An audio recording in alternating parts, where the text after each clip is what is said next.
All right, hello and welcome to the Patent Pending Made Simple testimonial. Today, I have David Richardson on the line with me. David, how are you? I'd love for you to introduce yourself. Hi, Samar. This is David Richardson. I live in Austin, Texas. I have designed and had a patent pending approved or submitted by Sammer, and I used his software. The product I'm invented is currently tagged the Jar Genie. It's a adaptive device that's used by people with weak hands to open jars, or really any kind of container, from tubes of dry paint or nail polish to pickles and sauerkraut. So it's designed to address those needs. So I designed the product after I had arthritis surgery and found myself with very, very weak hands after being in a cast for 6 weeks and then later recovery period of about 8 months with physical therapy. And I attempted to do something to help myself address the issue of weak hands where I couldn't even turn the ignition of my truck to get it started to where I am now, pretty much fully functional. But it was that interim period of about 8 months where I was kind of weak as a kitten. And I know that people who have hand injuries and who are going through arthritis recovery after surgery have a need for something like this to help them navigate life as they go through their recovery. So that was the impetus to create the product. And so I'm in the process of refining the product at this point in time and trying to bring it to market with the help of some other people that I've hired to consult with. It's such a great product, and that's one of the reasons I wanted to have you on, David. I think I might have told you my mom's going through a similar thing. She's a civil engineer. She does a lot of soil testing, works with her hand, developed arthritis, has a lot of weakness in those hands, and she's working through therapy right now to regain that strength. It's a really cool product. And I think, accessibility is one of those things that is sometimes ignored by large scale manufacturer, right? The companies that go after big customers and things like that. So I'm glad you're working on this and creating a solution for those who need it. It's a really, really cool product. Yeah, well, I'd like to continue to involve my creative energies towards not only adaptive devices, but to actually rehabilitation. And I've realized that, like your mother and like many people, it's one thing to have something that helps you get through a difficult period, but ultimately, not everything is a jar. Your truck is not a jar, your car is not a jar.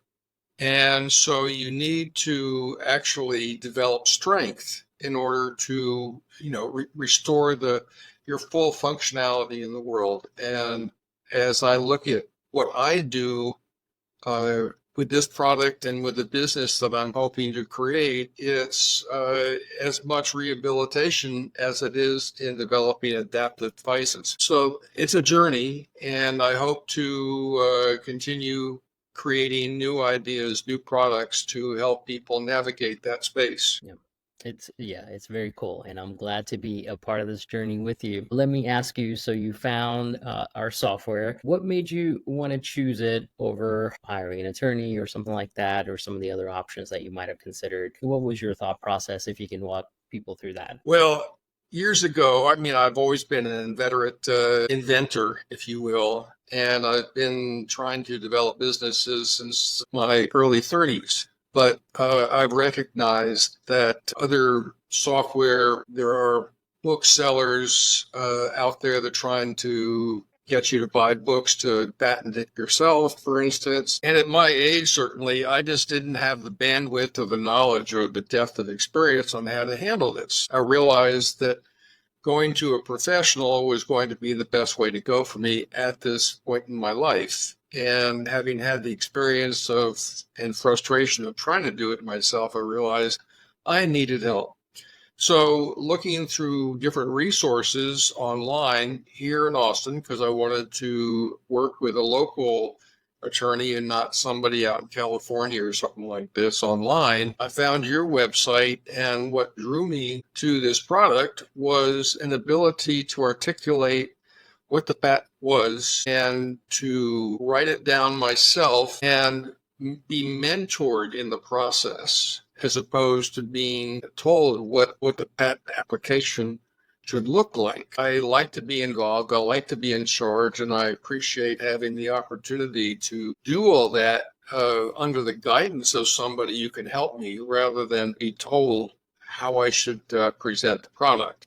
And so what the software enabled me to do was to articulate that myself in clearly defined segments. And from that, submit pictures and describe the product. And then with your help, go through that and refine what I add to meet the requirements of the patent office. And that process, with me being more in control, saved me a lot of money. A patent application, even a provisional patent, was going to cost me thousands of dollars, which I did not have.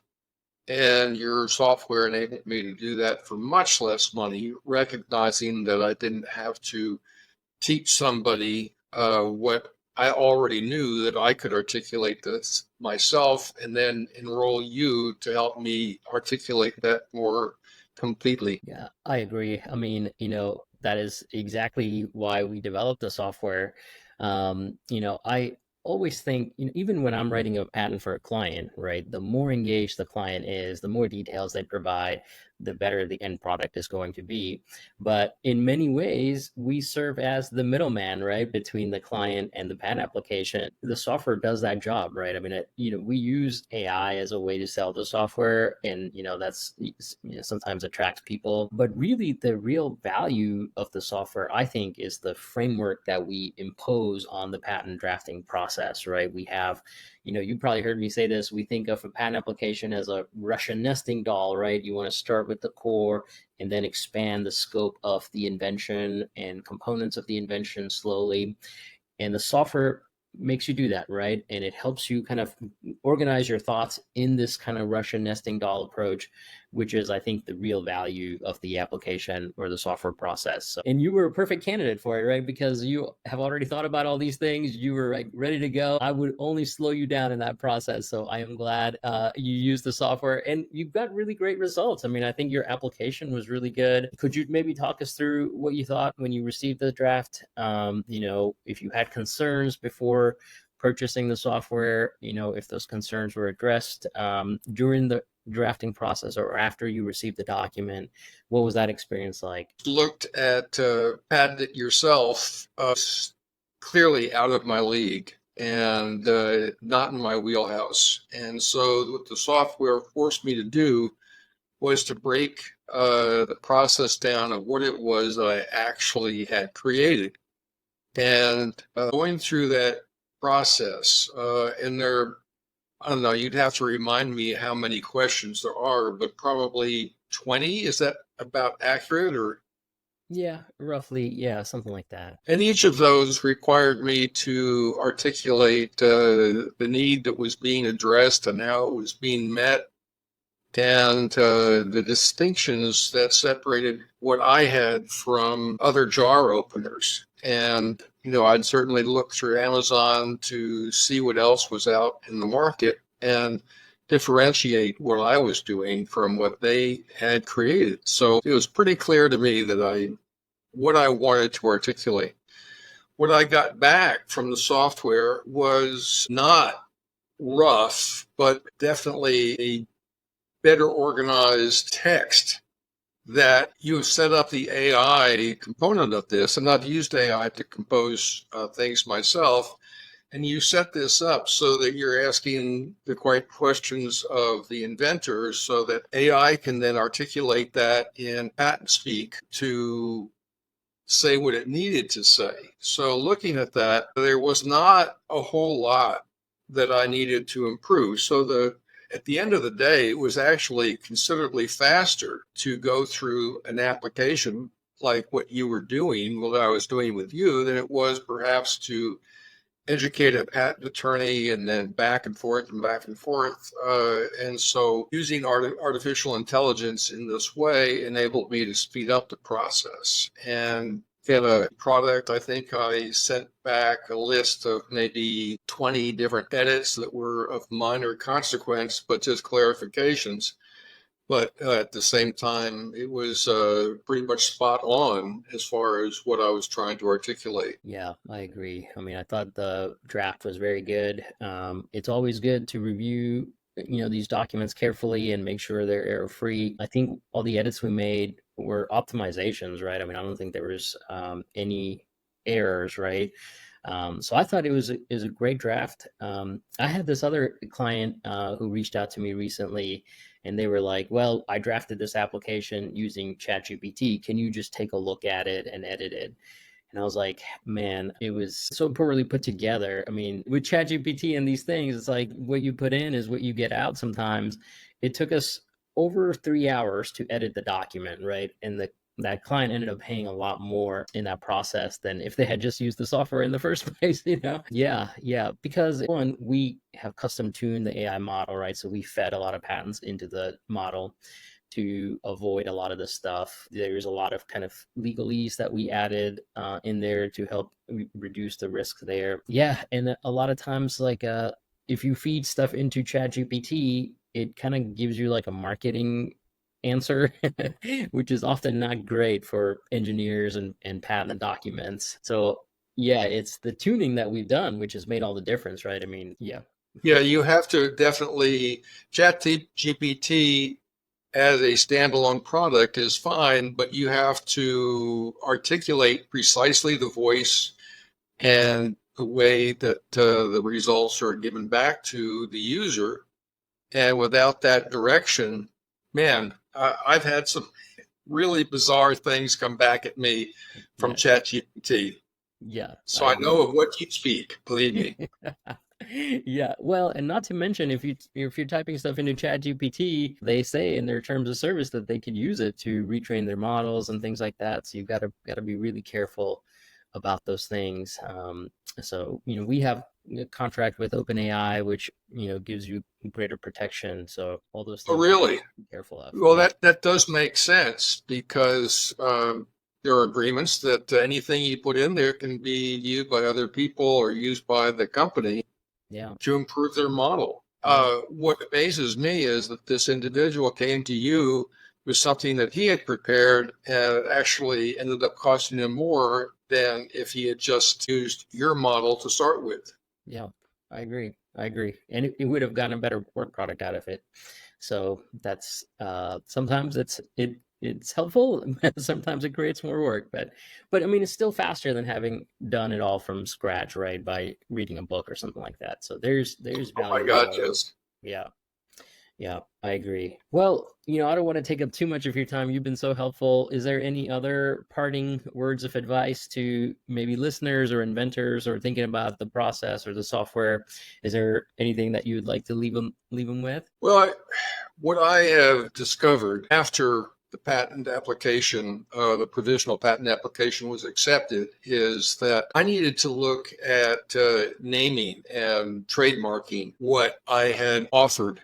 And I actually talked to friends about whether I wanted to go with the lid lizard or the jar genie. And oh, the jar genie. Okay. So, I found out that there wasn't any company out there with that particular name. But I also, looking through trademarks on Google, found a number of other companies that had used that name. So I don't know if you're interested in going in that direction of using that conceptual framework to address trademark applications, but that might be something worth exploring on your end. I don't know if you can do that either for me or for others, or what you charge for that, or how you go about that process. But I recognize that that's another whole domain of product protection that I don't know how to adequately protect myself